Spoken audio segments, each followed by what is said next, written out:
Hi, welcome to DC Vigilante. Recently on my Facebook page, I made a live video about should we trust, right? And it was detailing the events that have came public when talking about Star Wars and the fact that George Lucas hated it. He was conned into what they were actually going to do. He'd written out these ideas for outlined the next three movies, and it was going to be a good send off for all the characters and everything else.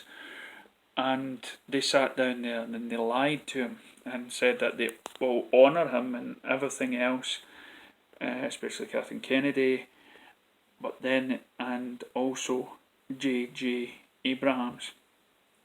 He got involved, and then of course J.J. Abrams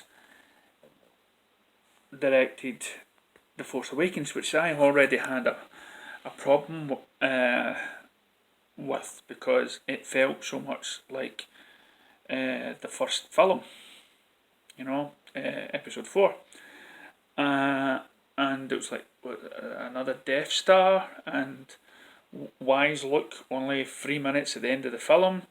You should have came on earlier and brought in the lightsaber to his hand. I hated the fact that Chewie didn't give Leia a hug when Han Solo died and stuff like that. So I just came away hating it, and it didn't. And a lot of people sort of got swept up in it, and it's not until they seen The Last Jedi that they realised, wait a minute, the signs were there.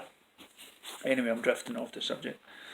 So, now, don't get me wrong, I enjoyed the Star Trek films, but I didn't know really about that JJ actually tried to get his own merchandise out of the Star Trek.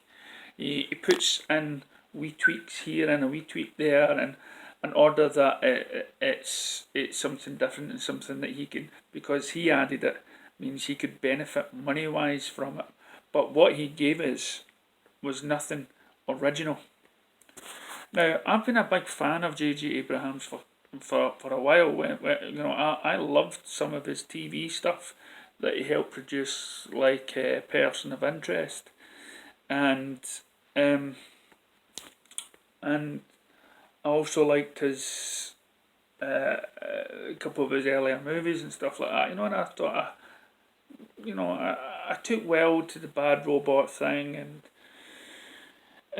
Cloverfield and everything else, Paradox and stuff. But it's now, after hearing what happened with him and the dealings with George Lucas, it's made me question his dealings with Warner Brothers. I mean, what is he going to do now? There's already talks about how J.J. Abrams is now looking for a new Superman because he has ideas. Now, we already discussed issues about, with Aquaman, Jason Momoa still Aquaman, Gal Gadot still Wonder Woman, Ezra Miller still maybe The Flash and stuff. Don't know about Cyborg, but Ben Affleck's left because of the treatment that I would think of the character he signed on for as Batman. And he says no, he's done with it. So now DC's gone off and made this standalone movie or trilogy, so to speak, and then we have this Joker movie coming out. But now that J.J. Abrams is, I think it's what you feel probably the first time you probably heard that Disney's taken over Star Wars. Now, I've not been a big fan of Star Wars, Disney, but for other people, I can see why they would have been excited. Now, they're not so excited. It's not the best move that George Lucas has ever done in his life, and it was helped to get there by JJ. So JJ is probably, as I say, thinking about a new Superman. He's probably going to, and if we go through his track record, He might do another Superman Returns movie. He might rehash something that wasn't original. And this is the annoying thing. Warner Brothers has came out with an original concept of the Joker. And what I mean by saying original is that it's new, it's fresh, it's everything that Zack Snyder was doing with BVS and Man of Steel. That it's something that's not been done before. It's not manufactured. It's a new take. But what J.J. Abrams does is he takes something that worked in the past and then just adds his little wee niche. The biggest example, as I said, is Force Awakens compared to A New Hope. So how does the DC future stand? Notice I never said the DCEU, because for me, I have no idea. I believe that's closed down now.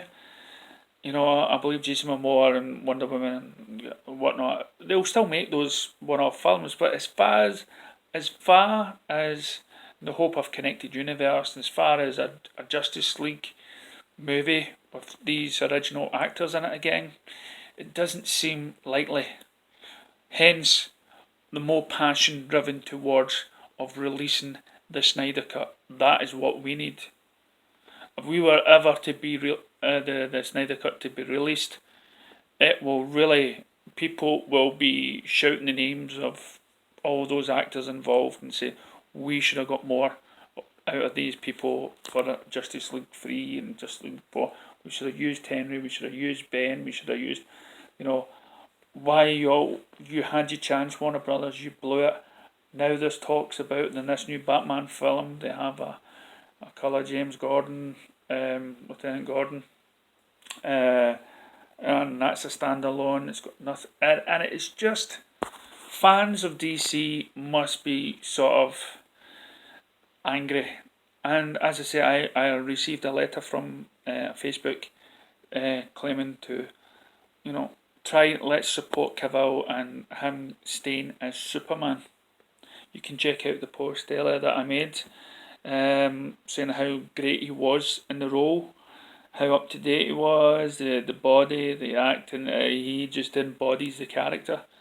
And it's just unfortunately we never had the film that Zack Snyder wanted to make that would have really escalated the character's arc of Superman and Batman and all those involved.